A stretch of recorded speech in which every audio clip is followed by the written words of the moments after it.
쇼퍼홀릭 레베카 맨해튼을 접수하다 두 번째. 나의 완벽한 클레멘타인 오렌지색 샌들. 그래 좋다. 약간의 무담보 대출금이 있긴 하다. 하지만 대출금이 생긴 유일한 이유는 최근에 내가 장기적인 안목으로 비즈니스에 꽤 비중 있게 투자를 하고 있다는 데 있다. 내 애인인 루크는 사업가다. 그는 전문 금융업 홍보 대행사를 경영하고 있다. 그런 그가 몇 주 전에 나한테 진짜로 확 와닿는 중요한 말을 했다. 100만금을 벌고자 하는 사람은 우선 100만금을 빌린다. 솔직히 나는 사업가 기질을 타고난 것이 틀림없다. 그가 그 말을 하자마자 가슴이 찡하고 울리는 미묘한 기분을 느꼈으니까. 심지어 그 말을 소리내어 웅얼거리는 나 자신을 발견하기까지 했다. 100만 번 옳은 말이다. 우선 쓰지 않고서 어찌 돈 벌기를 기대할 수 있단 말인가. 그래서 나는 텔레비전 방송에서 입을 의상에 제법 많은 투자를 했으며 아울러 값비싼 돈을 주고 머리도 몇 번 커트하고 손톱 손질과 얼굴 마사지도 꽤 받았다. 스트레스를 받으면 제대로 방송할 수 없다는 것은 누구나 아는 일이니까 아무렴. 또한 새 컴퓨터에도 투자를 했는데 거기에만 2,000파운드가 들었다. 하지만 그건 필수 아이템이다. 왜냐고? 나는 지금 자기 개발에 관한 책을 쓰고 있으니까. 모닝커피에 정기적으로 출연하게 된 직후 진짜 괜찮은 출판사 사람을 하나 만났는데 그 사람이 나한테 점심을 사주면서 내가 재정적으로 곤란을 겪고 있는 모든 사람들에게 영감을 불어넣어 주었다고 말했다. 적잖이 쏠쏠한 일이었다.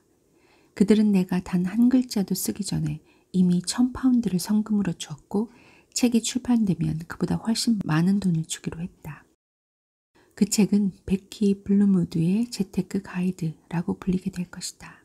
아니면 베키 블루무드식으로 돈을 굴려라는 어떨까? 아직까지는 너무 바빠서 한자도 시작하지 못했지만 가장 중요한 것은 제목을 제대로 잡는 것이며 나머지는 차차 잘 풀리리라고 본다. 그리고 사실 그동안 아무 일도 하지 않은 것은 아니다. 벌써 책에 실을 사진을 찍을 때 무슨 옷을 입을지 태산 같은 아이디어들을 적어두었으니 말이다. 따라서 기본적으로 현재 약간의 무담보 대출금이 있다는 것은 놀랄 일이 아니다. 정작 중요한 것은 그 돈이 다 나를 위해 무슨 일인가 하고 있다는 거다. 그리고 운 좋게도 내 주거래 은행의 담당자인 데렉 스미스 씨는 매우 인정이 많다. 진짜 귀여운 아저씨다. 정말이다. 오랫동안 우리는 앙숙이었다. 하지만 지금은 그도 나의 실체를 이해하고 있다고 본다. 그리고 사실 당연한 일이지만 나도 전보다는 한결 사리분별을 잘하는 편이다.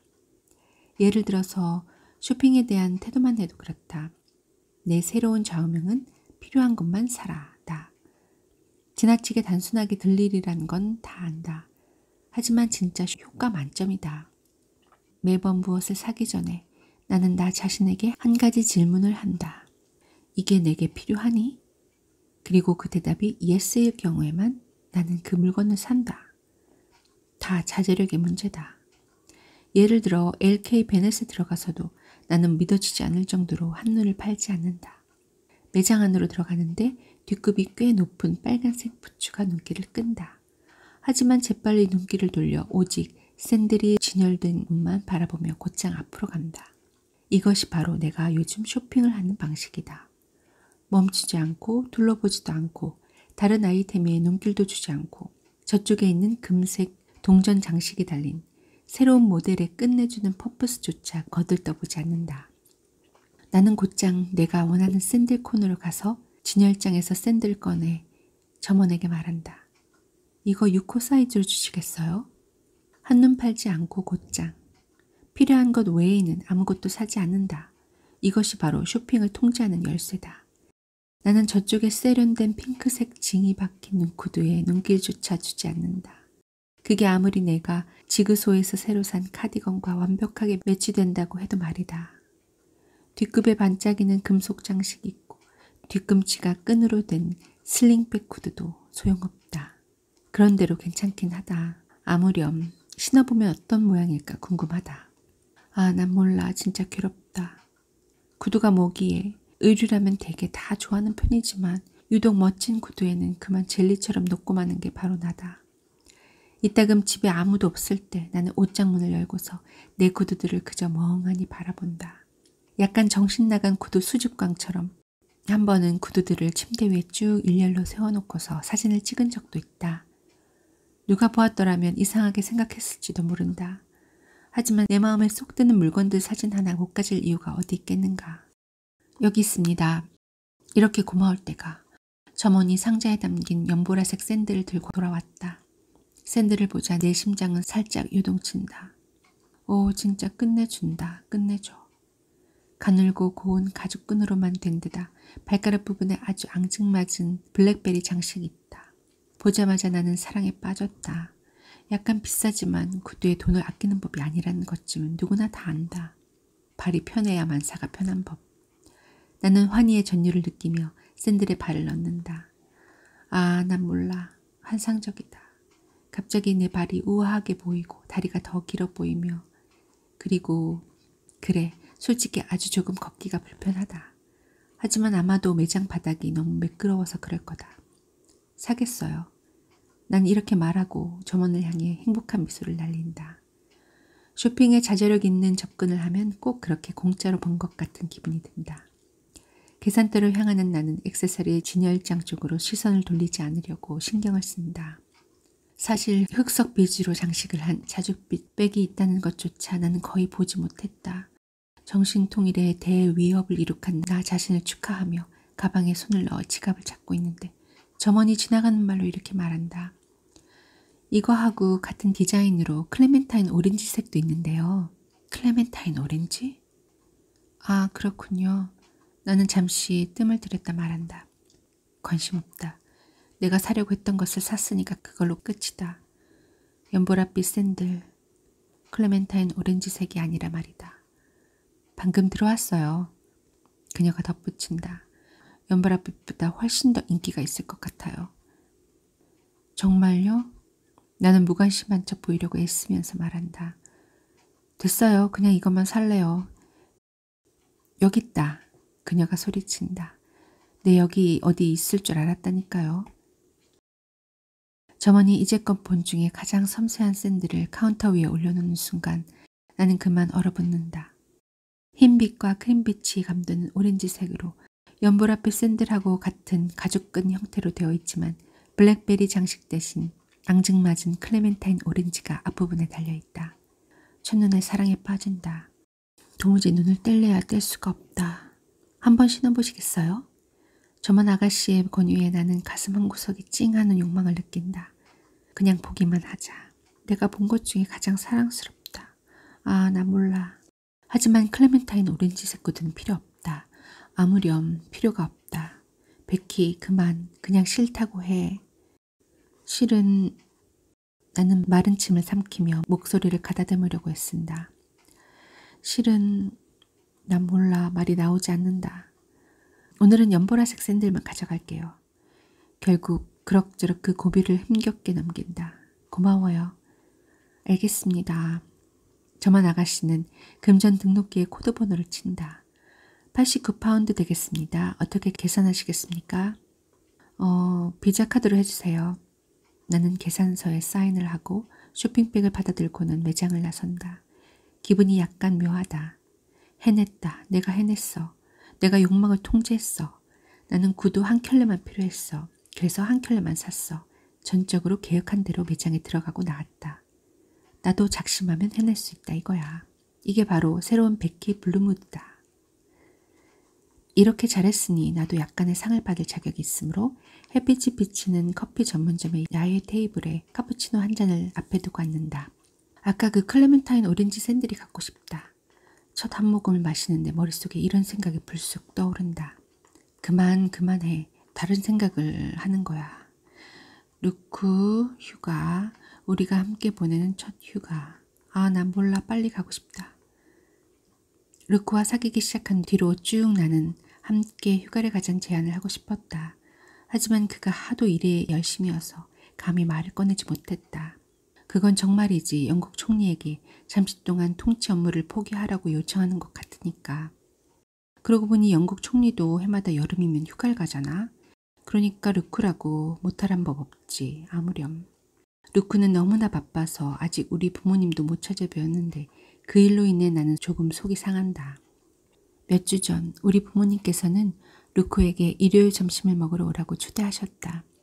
엄마는 요리를 하시느라 아니면 최소한 세인즈베리 상점에서 살구를 채워넣은 돼지고기 요리와 진짜 그럴싸한 초콜릿 머랭 푸딩을 사느라 엄청 많은 시간을 들이셨다. 그런데 막판에 일요신문을 발매하는 그의 거래처 중 한 군데에 급한 일이 생기는 바람에 그 약속을 취소해야 했다. 그래서 나는 혼자서 가야 했고 솔직히 꼬리 무지 처량했다. 엄마는 실망하신 기색이 역력했지만 내내 밝게 말씀하셨다. 됐어. 그냥 대충 차렸을 뿐인데 뭘. 하지만 그건 말씀뿐이었다. 루크는 미안한 마음에 그 다음날 엄마께 엄청 큰 꽃다발을 보냈다. 아니면 최소한 그의 비서인 메리 했겠지. 하지만 그렇다고 온 거랑 같겠냐 이거다. 가장 최악의 부분은 우리 이웃에 사시는 제니스 아주머니와 마틴 아저씨가 그분들 표현을 빌리자면 그 유명한 루크를 만나기 위해서 쉐리주를 한잔하러 들르셨을 때였다. 그가 오지 않았다는 것을 아신 그분들은 아닌 척하면서도 나한테 자꾸만 동정의 눈길을 보내셨다. 그게 다 그댁 아들인 톰이 다음 주에 여자친구인 루시와 결혼을 하기로 되어 있는 탓이었다. 그리고 그분들은 여전히 내가 톰에게 빠져 있다는 끔찍한 의혹을 품고 계시다. 사실 나는 그렇지 않은데 그와는 거의 반대인데 말이다.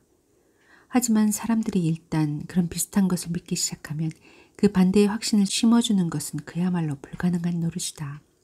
정말 생각하기도 싫다. 그 일로 루크에게 서운함을 표시했더니 그이는 나도 아직 그의 부모님을 만나지 못했다는 점을 들고 나왔다. 하지만 그건 사실 틀린 말이다. 이전에 짤막하게 그의 아버지와 새엄마하고 한 식당에서 이야기를 나눈 적이 있었으니까. 비록 그다지 기억하고 싶은 순간 아니지만 말이다. 어쨌거나 그분들은 대번에 살고 계시고 루크의 생모는 뉴욕에 살고 계시다. 내 말은 그러니까 만나 뵙기가 그리 쉽지 않다는 거다. 어쨌거나 우리는 약속을 했고 최소한 그는 이번 휴가만이라도 가려고 노력을 하고 있는 중이다. 사실 주말 여행에 대한 아이디어를 낸 것은 그의 비서인 메리였다.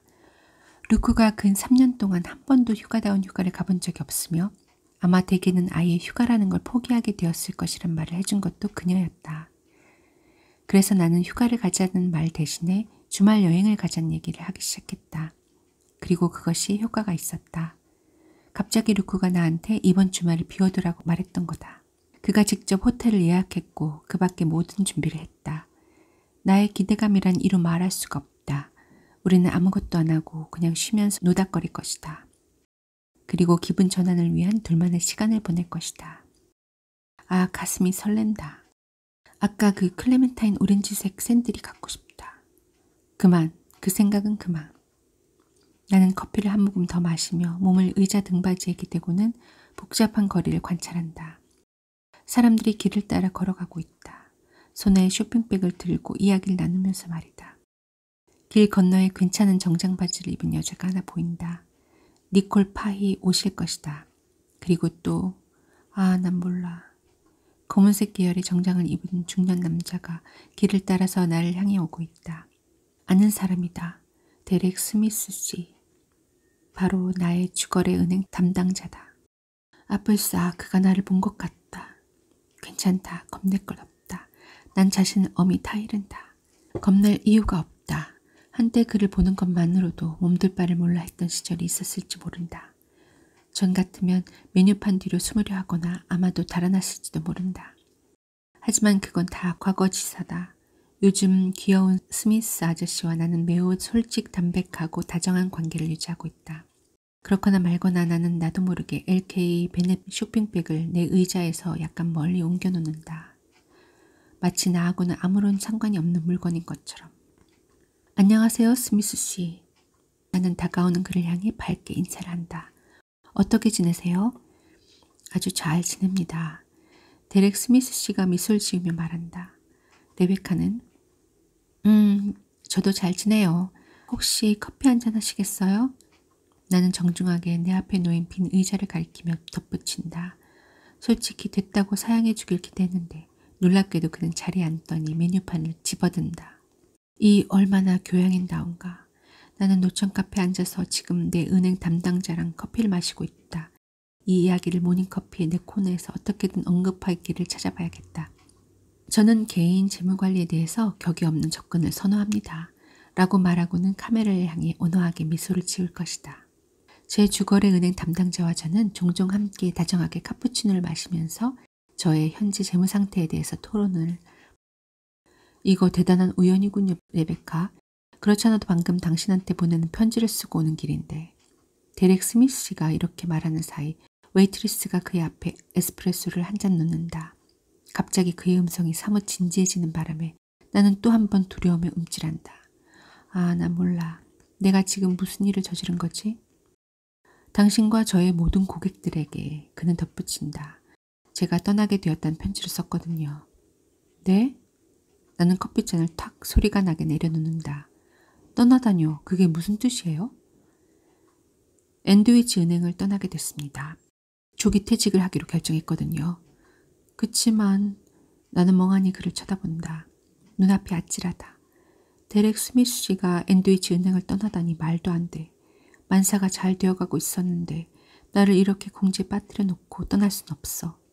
우리가 정확하게 말해서 뭐 그렇게 썩 사이가 좋은 건 아니지만 최근에는 그런대로 괜찮은 인간관계를 이뤘는데 그는 나를 이해하고 무담보 대출을 받아야 하는 내 상황을 이해하는데 그가 없어지면 나는 어쩌란 말인가.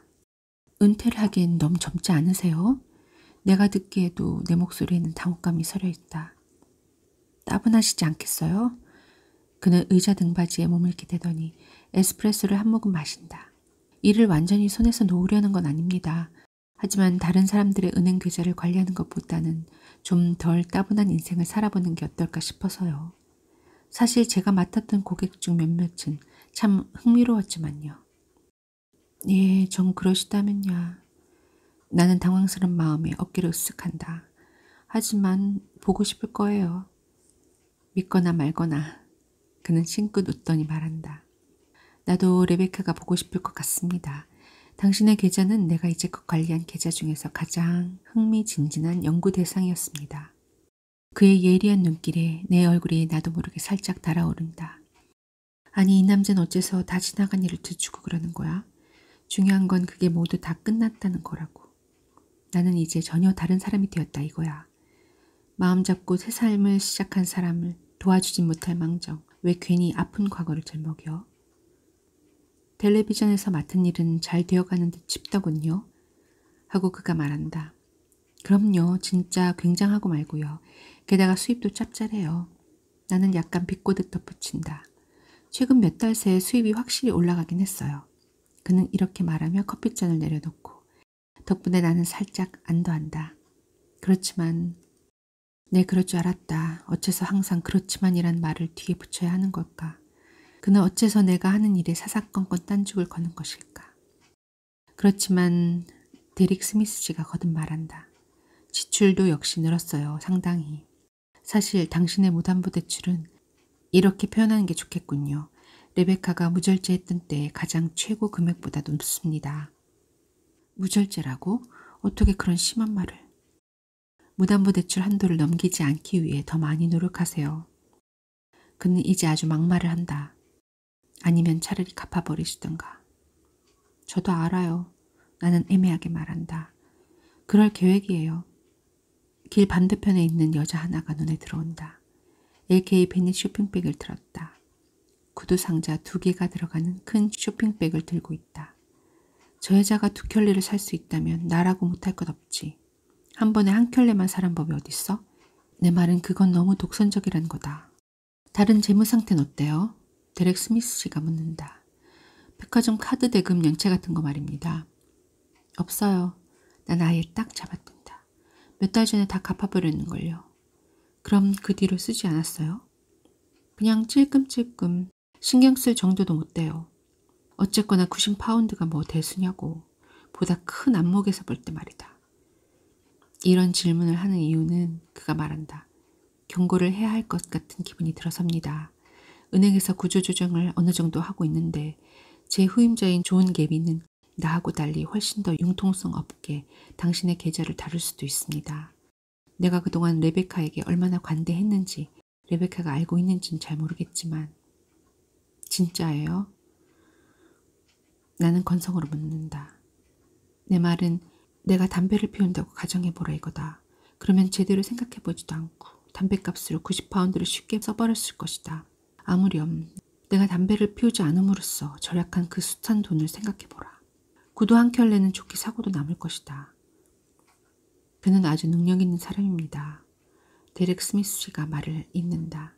하지만 또한 매우 가차없는 인물이기도 하죠. 융통성 있는 편은 아닙니다. 그렇군요. 나는 아무 생각 없이 고개만 끄덕이며 대꾸한다. 지체 없이 무단부 대출금을 정리하길 권합니다. 그는 커피를 한 모금 마신다. 그런데 노후 대책은 마련했습니까? 저기 권해주신 상담원을 찾아갔더랬어요. 그래서 서류를 썼던가요? 나는 마지못해 관심을 그에게 되돌린다. 그게 여러 가지 사항들을 고려하고 있는 중이에요. 나는 이렇게 말하고는 금융 전문가다운 현명한 표정을 짓는다. 아시다시피 성급히 잘못된 투자를 하는 것보다 더 나쁜 경우는 없으니까요. 특히 노후생활보장연금처럼 중요한 문제일 경우엔 더 그렇죠. 맞는 얘기입니다. 데렉 스미스 씨가 말한다. 하지만 너무 오랜 시간 고려하지 말아요. 알았죠? 돈은 저절로 모이는 것이 아닙니다. 그 정도는 저도 알아요. 나는 이렇게 말하고 카푸치노를 한 모금 마신다. 약간 마음이 불편하다. 아마도 그가 오를지 모른다. 샌드를 한 켤레 사는 대신에 노후생활보장연금에 90파운드를 투자해야 할지도 모른다. 하지만 달리 보면 90파운드짜리 노후생활보장연금이 무슨 소용이라. 그까짓 것 갖고는 나중에 내가 늙었을 때 턱도 없을 텐데. 겨우 달랑 90파운드. 내가 할머니가 될 쯤에는 세상이 멸망해버리고 없거나 뭐 그럴지도 모르는데. 그에 반해서 구두 한 켤레는 명백한 실체로 손에 쥘 수 있으며 아 지겨워 사고 말 것이다. 스미스 씨 그만 가봐야겠어요. 나는 불쑥 이렇게 말하며 컵을 내려놓는다. 해야 할 일이 좀 있어서요. 난 결정했다. 기필코 가능한 한 빨리 그리로 돌아가야 한다. 쇼핑백을 집어든 나는 테이블에 5파운드짜리 지폐를 내려놓는다. 만나서 즐거웠어요. 행운을 빌어요. 최고의 행운을 빕니다, 레베카. 데렉 스미스 씨가 나를 향해 사람 좋은 미소를 짓는다. 하지만 내 말 잊지 말아요. 좋은 계비는 나처럼 당신에게 관대하진 않을 거요. 그러니까 주의해요. 알았죠? 네.